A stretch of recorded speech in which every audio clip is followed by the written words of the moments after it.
नमस्कार, मैं डॉक्टर अर्चना जोशी, सह आचार्य ड्राइंग एंड पेंटिंग। प्रिय विद्यार्थियों, आज हम रंग या वर्ण विषय पर चर्चा करने जा रहे हैं।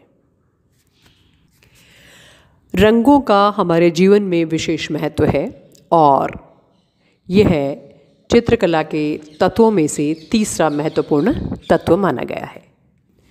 इस व्याख्यान में आप ये समझ पाएंगे कि हमें रंगों का ज्ञान आँखों से किस प्रकार होता है और रंग के गुण क्या होते हैं, उनमें प्रमुखतः भेद किस तरह से किया जा सकता है, प्रथम रंगतें कौन सी होती है, द्वितीय रंगतें कौन सी होती है और समीपवर्ती रंग कौन से होते हैं, पूरक रंग और विरोधी रंग कौन से होते हैं, विभिन्न रंगों का प्रभाव मनोवैज्ञानिक रूप से हमारे मस्तिष्क पर किस तरह से पड़ता है, क्या पड़ता है, और जो रंग सामने दिख रहा है उसमें परिवर्तन किस प्रकार से होता है, वह रंग नियोजन किस प्रकार किया जाता है। अध्ययन आप भली भांति कर सकें और अच्छी तरीके से ये अध्याय आपको बोधगम्य हो सके, इसलिए सुविधा के लिए हम इस को दो भागों में बांटकर अध्ययन करेंगे। रंग को हम सब जानते हैं, रंग को हम प्रतिदिन वस्तुओं में देखा करते हैं, पर F.A. टेलर महोदय ने रंग की परिभाषा इस प्रकार दी है कि colour is the property of light rather than of bodies. It is not an entity but a sensation conveyed to the mind through media of the eyes. मानव जीवन में वर्ण का महत्वपूर्ण स्थान है। प्रत्येक वस्तु कोई न कोई रंग लिए हुए होती है। वस्तुओं के धरातल में रंग होने के कारण ही वह हमें दिखाई देती है। धरातलों पर प्रकाश की मात्रा कम अथवा अधिक होने से एक ही रंग की वस्तुएं अलग अलग दिखाई देती है। एक ही वस्तु बंद कमरे में, धूप में तथा विभिन्न ऋतुओं में अथवा विभिन्न स्थानों पर प्रकाश की मात्रा तथा वातावरण के कारण रंग व्यवस्था की एक ही रंगत होते हुए भी भिन्न दिखाई देती है।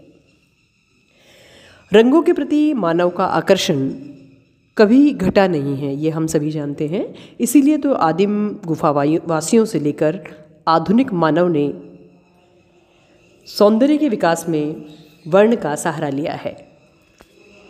रोज़मर्रा के जीवन में भी हम देखते हैं कि कमरे की रंग व्यवस्था से लेकर बाग बगीचों में फूल पौधों की रंग योजना तक में उसने अपना पूरा हस्तक्षेप किया है, क्योंकि रंगों का अपना एक प्रभाव होता है जो मानव की मानसिक भावनाओं को उद्वेलित करने की शक्ति रखता है। अब बात करते हैं कि रंगों का बोध हमें किस प्रकार होता है, किस प्रकार हमें रंग दिखते हैं, वो क्या प्रोसेस है। प्रकाश किरणों के द्वारा ही हम वस्तुओं के रंग को देखते हैं। जो प्रकाश पुंज वस्तु पर पड़ता है, प्रत्यक्ष या अप्रत्यक्ष, उसमें से वस्तु कुछ प्रकाश को वापस लौटा देती है और कुछ को अपने में समा लेती है।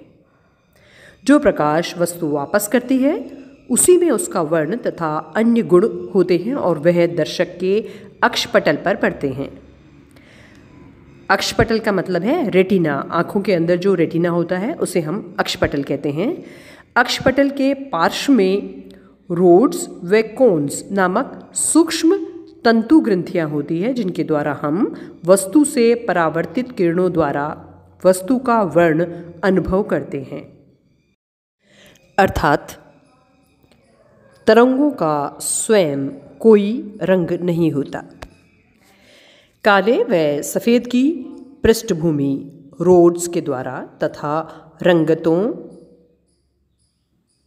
लाल, पीत, नीला आदि की अनुभूति कॉन्स के द्वारा मस्तिष्क को होती है। लाल व हरा रंग कोन्स के एक सेट द्वारा व पीला व नीला दूसरे सेट द्वारा दिखते हैं। इसी से लाल तथा हरा रंग साथ साथ देखने में अथवा नीला तथा पीला साथ साथ देखने में आंखें शीघ्र नहीं थकती। मिश्र वर्णों की अनुभूति इन दोनों सेटों के द्वारा साथ साथ होती है।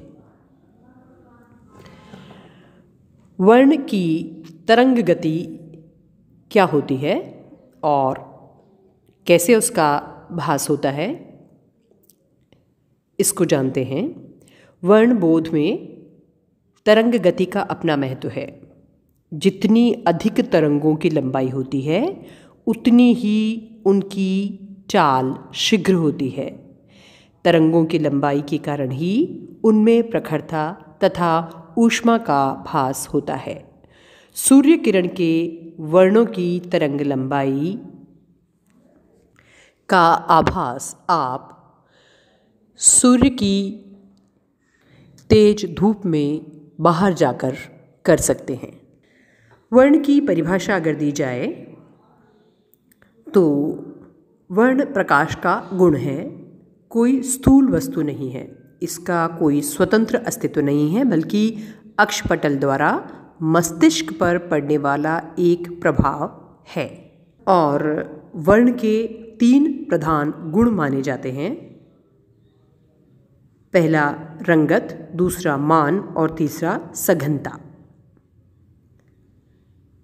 रंगत यह रंग की प्रकृति होती है, जैसे पीलापन, लालपन, नीलापन। यह वर्ण का वह गुण माना जाता है जिसकी सहायता से नीले, पीले तथा लाल के मध्यांतर को दर्शक जान पाता है। उदाहरण के लिए नीला और लाल रुमाल अगर पास पास रखा है तो हम नीले रुमाल को नीला रुमाल ही कहेंगे और लाल से फर्क उसे पहचान सकेंगे। मान यह रंगत के हल्के गहरेपन का द्योतक होता है, जिसे वैल्यू भी कहा जाता है, जिसके अंतर्गत शेड, टिंट तथा टोन यानी कि गहरा हल्कापन, रंग का गहरा हल्कापन आता है। जैसे गहरा लाल तथा हल्का लाल। यदि किसी रंगत में सफ़ेद रंग मिला दिया जाए तो उस रंग का मान बढ़ जाता है, और यदि काले के द्वारा मिश्रित किया जाए तब उसका मान कम हो जाएगा। इस प्रकार सफ़ेद व काले की मात्रा किसी एक रंग से मिलकर एक ही रंगत के विभिन्न मान प्राप्त किए जा सकते हैं। अर्थात किसी भी रंग में काले व सफ़ेद की मात्रा मिला देने से रंगत के विभिन्न मान प्राप्त किए जा सकते हैं। यहाँ यह बात विशेष जानने योग्य है कि तान के गहरे होने से मान घटता है और उसके हल्के होने से मान बढ़ता है। अर्थात अगर किसी लाल रंग में सफ़ेद रंग मिला दिया जाता है और उसका अनुपात ग्रेजुअली या धीरे धीरे बढ़ा दिया जाता है तो मान बढ़ेगा, और अगर उसके अंतर्गत अगर लाल रंग में काला रंग मिला दिया जाता है तो उसका मान घटेगा। इस प्रकार लाल रंग में या किसी भी रंग में थोड़ा काला रंग और फिर थोड़ा और काला रंग मिला करके विभिन्न रंगों के विभिन्न मान प्राप्त किए जा सकते हैं, विभिन्न वैल्यूज़ प्राप्त की जा सकती है। और अब सघनता, यह रंग की शुद्धता का परिचायक होता है। रंग में भूरा अथवा धूमिलता, जिसे ग्रे कहते हैं, उसको मिला दी जाती है तो यह रंगत की शुद्धता को कम करता है। जितना तीव्र अथवा प्रखर रंग होगा उसमें उतनी सघनता अथवा शुद्धता होगी। किसी भी वर्ण में तटस्थ अथवा उदासीन धूमिल रंग मिला देने से हम उसकी सघनता कम कर सकते हैं। जैसे अगर काले रंग में थोड़ा सा ग्रे मिला दिया जाए तो वह उसकी शुद्धता को भी कम करेगा और हम ये कह सकेंगे कि यह सघन काला रंग नहीं है, क्योंकि उसमें ग्रे मिक्स हो गया है, जिसने उसकी शुद्धता को कम कर दिया है। इस प्रकार रंग के 3 प्रधान गुण होते हैं। यदि हम कहें तीव्र, हल्का लाल, तब यहाँ तीव्र शब्द उसकी सघनता, हल्का उसके मान का, व लाल उसकी रंगत का सूचक है। अब बात जब शुद्धता की चली है तो वर्ण की शुद्धता तथा परस्पर मिश्रण के आधार पर वर्ण के कितने ही भेद किए जा सकते हैं। हमारे प्राचीन शिल्प शास्त्रों में इस विषय पर अनेक उल्लेख मिलते हैं। इनका हम निम्न भेदों के अंतर्गत अध्ययन कर सकते हैं। मुख्य वर्ण वे हैं जो किसी मिश्रण के द्वारा प्राप्त नहीं किए जा सकते, जैसे लाल, नीला तथा पीला वे वर्ण हैं जो पूर्णतया शुद्ध है और इनका अपना स्वयं का अस्तित्व है। ये मुख्य रंगतें पदार्थ अथवा पिगमेंट्स की हैं। प्रकाश की मुख्य रंगतें पदार्थ की रंगतों से भिन्न होती हैं। प्रकाश की हरी, लाल तथा बैंगनी प्रमुख मानी गई है। यदि इन तीनों मुख्य रंगतों को मिला दिया जाए तो ये सफ़ेद प्रकाश में परिवर्तित हो जाएंगी। ठीक इसके विपरीत पदार्थ की रंगतों को मिलाने से रंगीन धूमिल रंग बनेगा। कैसा? ग्रे कलर बनेगा। मनोवैज्ञानिक 4 प्रमुख रंगतें लाल, हरा, पीला तथा नीला मानते हैं। इन रंगतों का संबंध क्योंकि हमारी दृष्टि तंतुओं से है। जर्मन वैज्ञानिक प्रोफेसर ओसवाल्ड ने इन्हीं 4 रंगतों के आधार बनाया तथा इन्हीं रंगतों के आधार पर उसने आदर्श वर्ण चक्र तैयार किया। फिर 4 द्वितीय रंगतें लेकर अपने वर्ण चक्र में 8 रंगतों को प्रस्तुत किया है, लेकिन प्राय सभी कार्यरत कलाकारों ने त्रिवर्ण चक्र को ही अपने उद्देश्य में ठीक माना है। द्वितीय रंगतें क्या होती हैं? किन्हीं 2 प्रधान रंगतों को मिलाने से जो रंग प्राप्त होते हैं वह द्वितीय रंगतों के अंतर्गत आते हैं, जैसे लाल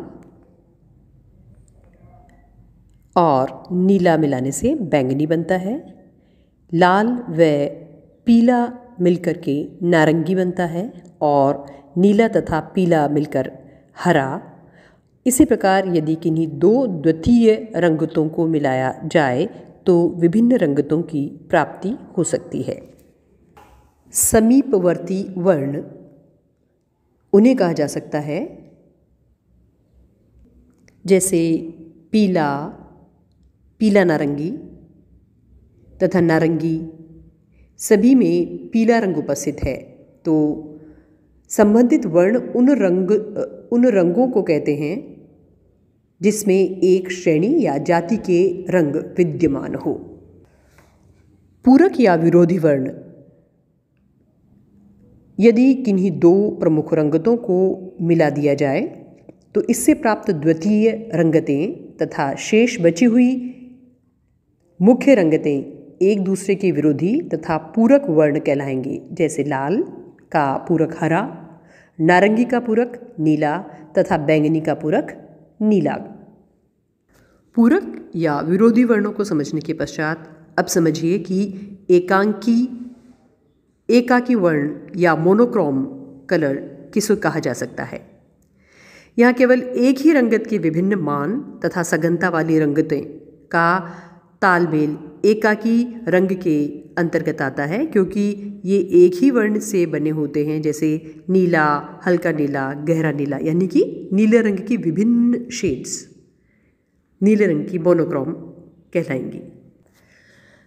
अब वर्ण का प्रभाव हमारे ऊपर कैसा पड़ता है, इसका अध्ययन हम अगले व्याख्यान में करेंगे। आज के इस व्याख्यान को आप सुनिए, समझिए और जानते रहें कला के बारे में। धन्यवाद।